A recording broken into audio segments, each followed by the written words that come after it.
The one rock band your mom would let you listen to in the car when you were 13 is back. Linkin Park were a massively successful band. They were one of the biggest bands to come out of the last generation. And for many people like me who were young at the time, they were one of the first introductions to rock music we'd ever heard. Linkin Park incorporated elements of hard rock, of rap music, of alternative, and seemingly every other genre they could get their hands on, and blended it together in a way that was very accessible to the mainstream but still enjoyable for anyone who would consider themselves a fan of music. The most mainstream vanilla pop people who listened to Backstreet Boys and Britney Spears seriously at the time would also listen to Linkin Park, and the underground metalheads who were too good for all that radio crap couldn't help but enjoy some of their hit songs like In the End, Numb, and Crawling, just to name a few. Linkin Park were possibly one of the biggest bands of all time, and while they were still at such a strong point in their careers, tragically the band came to a sudden end when world-renowned and beloved singer Chester Bennington, who was not only the powerhouse vocalist of the band, but the entire emotional basis of their lyrics as well, tragically ended up taking his own life, sending shockwaves throughout the world of music. And since that time, the band were completely gone with no word of what the future would bring for them, if anything, until just the other day, a very mysterious countdown clock appeared on Linkin Park's website that started counting down from 100 hours with no other information. This sent everyone online freaking out, and as the countdown got to its final seconds, I think it's fair to say millions of people were tuned into their website to see what was going to happen. We weren't sure if it was going to be a new music video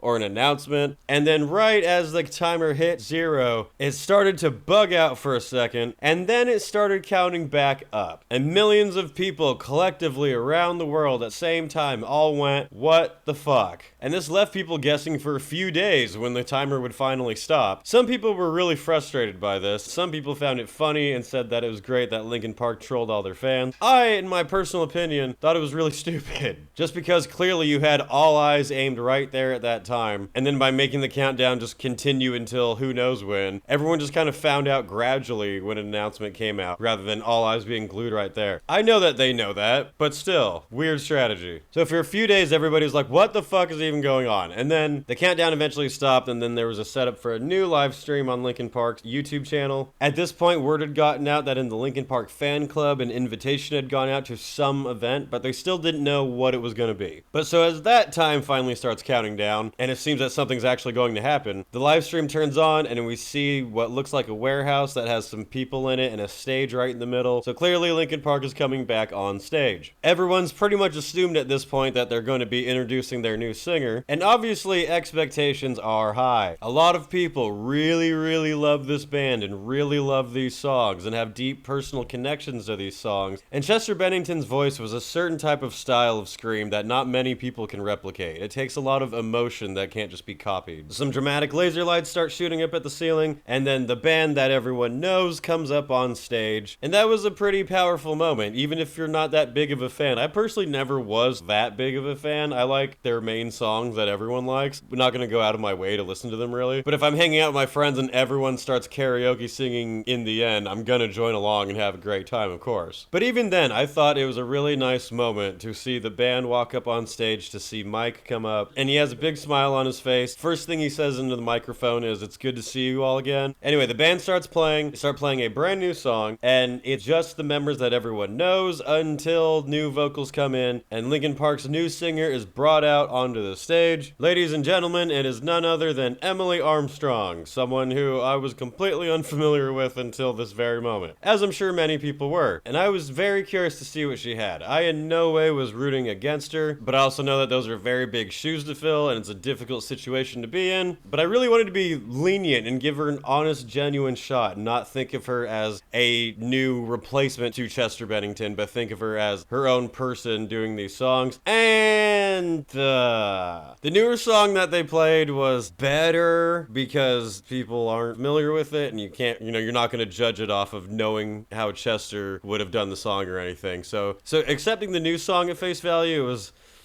meh. And then they did about an hour of classic Linkin Park songs that everybody knows, and that was kind of rough to get through, I'm not gonna lie.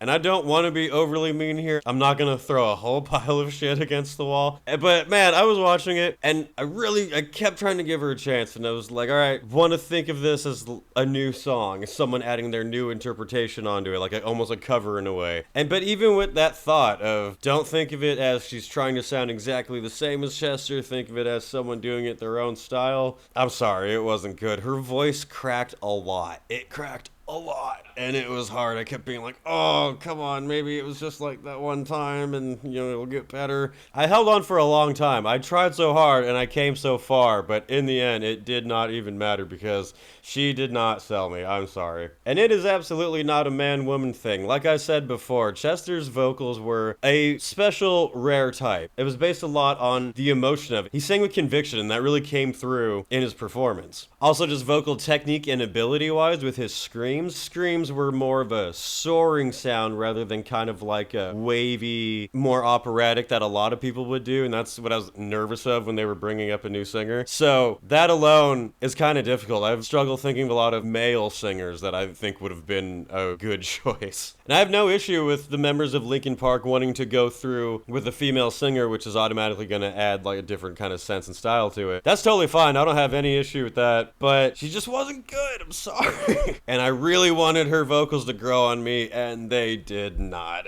Some people are saying, hey, she was obviously nervous. It was such a big moment. You may have practiced the band for a while, but going up there on stage in front of the entire world doing these songs, yeah, it's going to be nerve-wracking, and I totally understand that. That doesn't change the fact that her voice cracked a lot, and that's going to be hard for anyone of any style to get through. That being said, a lot of people still liked it. A lot of people were saying it was amazing. They were just excited that Linkin Park came back at all. And hey, that's great for anyone who did like the performance and did like the new song. I'm not going to trash that at all. If you're into it, sweet. But all of the excitement that was built up for a big Linkin Park reunion has really just kind of stumbled and kept tripping over its face over and over again. Because they had the excitement for the timer countdown, and then that was a troll, and then everyone fucked off. And then they had the excitement for the show actually starting, and then she started performing, and then lots of people, not everybody, but lots of people like me, admittedly, were like, oh, I'm gonna go ahead and tune out. But the people who did love that had their excitement ruined quite a bit too, when very shortly afterward, the internet does what it does and dug up this woman's entire life history, looking for any shit they could find, and shit they did find. The dredges of the internet managed to dig up that Emily Armstrong is a Scientologist. Everyone's favorite adult fantasy LARPing organization. From what I was hearing, she was apparently born into the Church of Scientology, which just sounds fucking horrible. She was photographed at the 44th anniversary gala of the Church of Scientology. You can imagine how much money is laundered at that event. And apparently in a press release following the event, the church identified her as one of their several, quote, prominent members. Now, personally, I don't give a shit about what crazy fantasy someone wants to believe in. Is Scientology especially hokey? Yes. But hey, if you're gonna boycott every artist who has bizarre beliefs, your free time is gonna be very boring. Which is not me saying at all that you should like Scientology. I understand that they are a batshit insane cult. I'm just saying, if it was just that she has some crazy beliefs, whatever. I personally don't care. You can care, I don't. But it's something within that affiliation that has really pissed a lot of people off and has done quite a bit of damage to the exciting comeback of one of the most popular bands of our time. Back in 2020, Emily Armstrong appeared in a court hearing in support of a fellow member of the Church of Scientology, Danny Masterson, also known as that 70s abuser. In 2023, Danny Masterson was sentenced to 30 years to life in prison after being convicted of 2 out of 3 forcible sexual assault charges. Masterson was accused of assaulting 3 women at his Hollywood Hills home between 2001 and 2003, which was during the time he was on that 70s show. Seeing that this information sparked a little bit of drama, Emily took to Instagram stories to say, "Hi, I'm Emily. I'm new to so many of you, and I wanted to clear the air about something that happened a while back. Several years ago, I was asked to support someone I considered a friend at a court appearance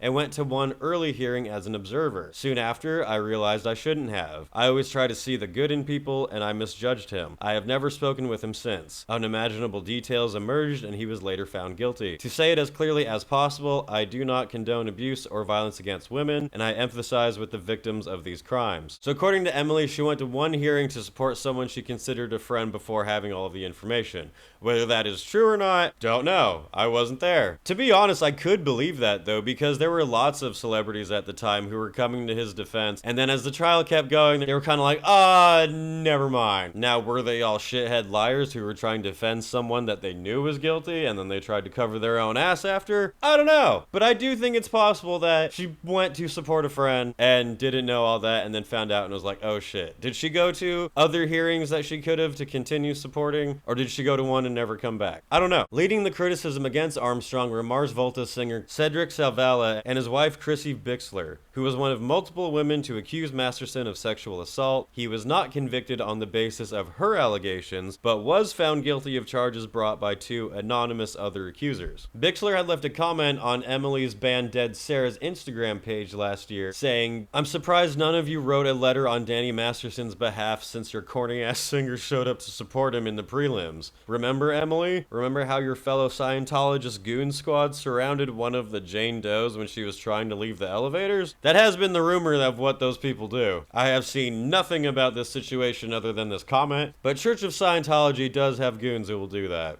The court sheriffs had to escort her away from your awful cult. How do you reconcile the homophobia found in the teachings of church founder L. Ron Hubbard's book?" And then after she was officially announced as the new singer for Linkin Park, Bixler posted on Instagram, "Linkin Park's new lead singer is a hardcore Scientologist who's supporting convicted serial rapists both in and out of court. Emily Armstrong is a true believer of the Scientology cult/criminal organization that engages in human and child trafficking, child and elder abuse, cover-ups of countless sexual assaults on children and adults. Also is a true believer of L. Ron Hubbard, who said homosexuals are sexual deviants on the same level as pedophiles, and all homosexuals should be sent off to a leper colony." You can read all about Scientologist views on LGBT community in Science of Survival or Dianetics. She also posted, "My husband toured with Soundgarden many times. I'll never forget Chris Cornell telling a packed stadium that the Mars Volta was his favorite band. Chester Bennington and Linkin Park would always play at the drive-in songs before going out on stage. Chester was a child sexual assault survivor. Chester and Chris had a beautiful bond and I'm told shared a common goal to fight human and child trafficking.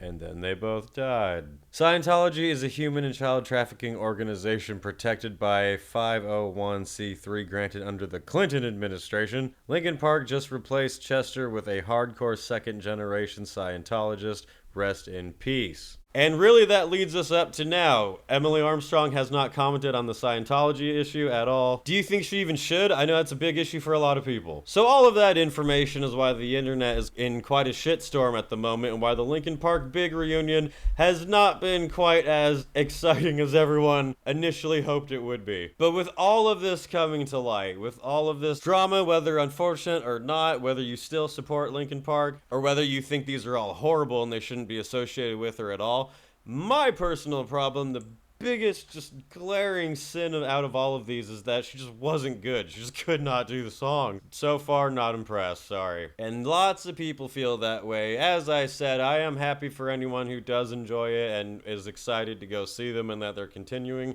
Good for you. I'm not going to trash you at all. They did announce a, quote, world tour already. That's about 6 shows that are probably all on the resale market already. But to me, with the performance we saw, she just did not have it there. Their voice cracking was just so fucking horrendous. And I just think she didn't have the style to do the old songs that well. Most people I know agree that they should have started a band with a different name with her and gone from there. I don't think anyone would have had an issue if this exact lineup just went by a different name and did some of the old Linkin Park songs at their live shows. I think everyone would be able to digest that a lot better. But yeah, this is all of the drama, the controversy surrounding Linkin Park. Some call it Paramore Park. That was a really funny comment I saw. So what do you guys think of this reunion? Are you excited to see the band continue? Do you feel like it's tarnishing the legacy of Linkin Park and Chester Bennington? Do you hate Scientologists? Are you a Scientologist? Scientologist that can sing better than her? Let me know in the comments below. For more from me, check out my band Dark Insanity. You can find us on Instagram, on Spotify, on all of the streaming platforms, on Bandcamp as well. We have our EP Rabid Psychosis out now. Subscribe to my second channel, Why It's Metal Podcast Clips, where I'll be uploading segments from my live podcast and podcasts that I do guest appearances on. We've got merch available for the channel and for the band. Now you can get Why It's Metal t-shirts, Savior of Metal hats, Dark Insanity t-shirts, Dark Insanity weed bags. We've got everything. Links for all of my stuff can be found in the description of this video. Anyway, that's it for now, and I'll see you in the next video.